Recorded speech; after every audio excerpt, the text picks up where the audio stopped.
Thank you, Carl. That was absolutely magnificent.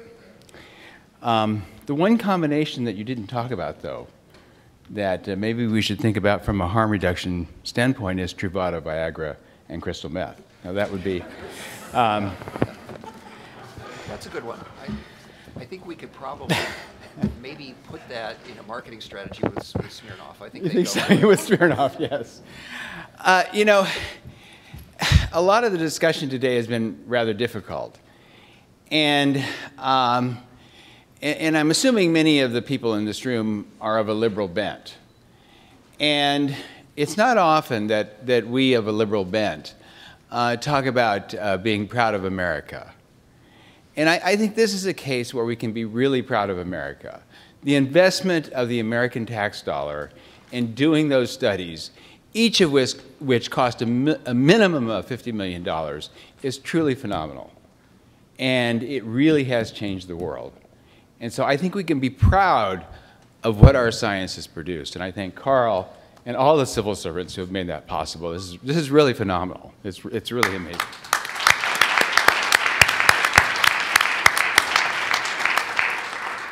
Now, I think the difficult question we ask then, is the glass half empty or is the glass half full? And unfortunately, the answer is yes. It's both. This has been a phenomenal era.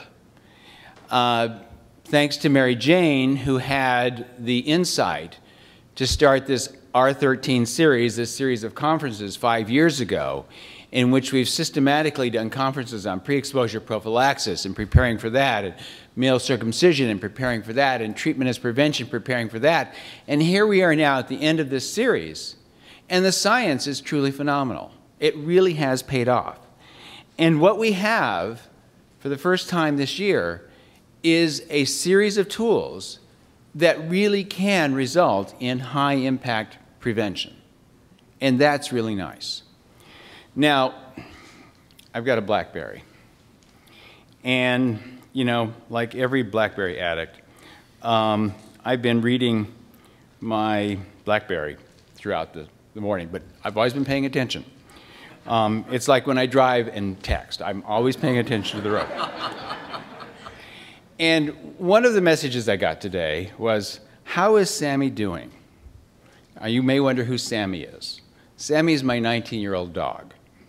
And this email is from 1-800-PET-MEDS.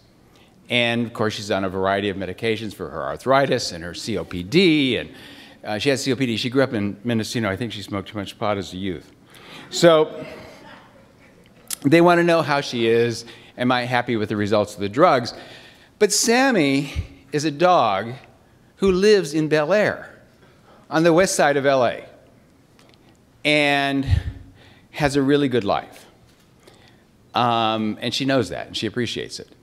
But Los Angeles, like many places in the country, is like a developing country because one can travel 10 miles across town. Now, it's going to take you 2 hours to do that, but you can travel 10 miles across town and find people who are living on $5 a day, or go downtown and find 60,000 people living on the streets, homeless people.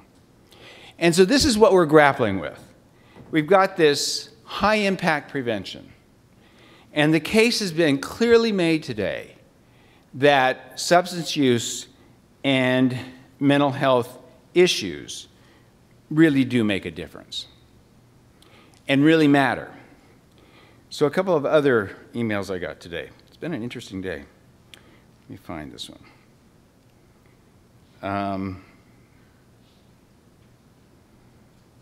Because this is a good one. This one says, this is a welcome message for American dreamers.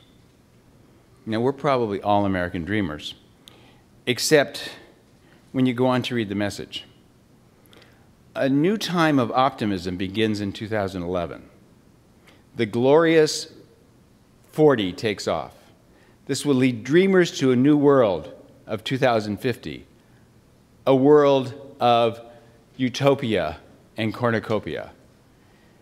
Get ready, dreamers, for the United States of America, for the beginning of a wonderful decade that will take off in 2012.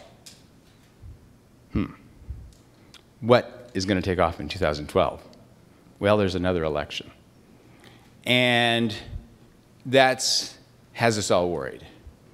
Because not only do we have a new election, but we have a world that's very different.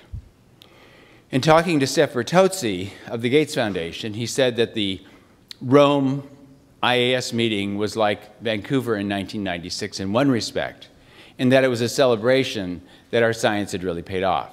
But the problem is, it's the whole world that's different. It's not just the United States. It's not just certain states in the United States. It's the whole world. So what does that mean in terms of what we have to do, in addition to continuing to develop the science that Dr. Diefenbach talked about? And it's very clear what the agenda is. It's health systems, it's behavioral adherence research, it's easier delivery of the technologies, and it's funding.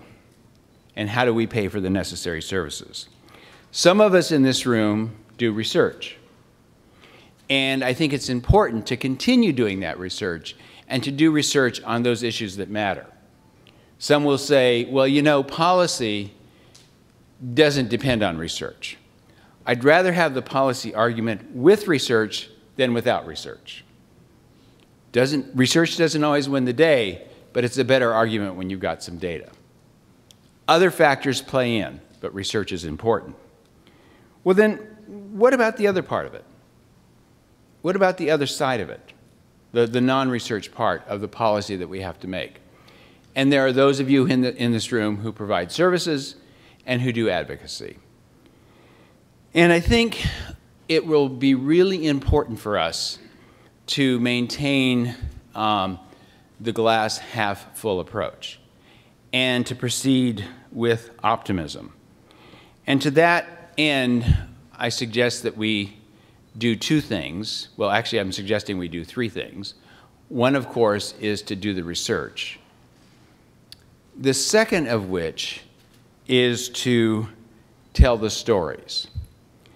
Our graduation speaker at the David Geffen School of Medicine, which I'm proud to say is the only school of medicine in the world named after a gay man, our graduation speaker was Neil Baer.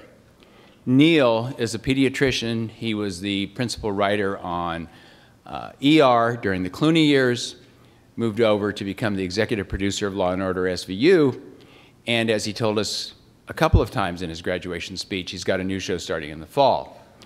But the point that and this is so LA, but the point that he made in his graduation speech was that what turns the world and what makes a difference in the world, and you'll see this if you watch Law & Order SVU, is stories. And I think what we need to do, we can cite data, we can talk about inequity, we can talk about injustice, but we've got to tell stories. We've got to tell our personal stories, and we've got to tell the personal stories of the people who we care about and whose lives matter. And it's those stories that will make the day. And I think finally, the third thing, oh, wait a second, I got another email that I wanted to share with you that really related to that point. And this is Google Alerts. And, you know, they just kind of come out with topical things every day, and they talk about Caltex launching an HIV/AIDS national awareness campaign, in South Africa boosting anti-AIDS drugs rollout, and a city doctor in Africa combating AIDS, one person. And, you know, they say, we want to hear your stories about the national AIDS strategy. And Ghanaians to use 200 million condoms this year. AIDS Walk draws over 8,000 participants in Denver. Triathlete hopes to highlight the need for AIDS outreach in rural Alabama. These are the stories. And they do make a difference, and they are inspiring. And that's the other thing we can do. We can advocate, we can tell stories. And I think the third thing we need to do is talk to the populations. Talk to the people who are affected by this and tell their stories. And I think we can keep on making a difference. And I think that's what we have to do through our research, through our advocacy, through our telling of stories, and making sure that we're talking to the people most affected by this. Thank you all.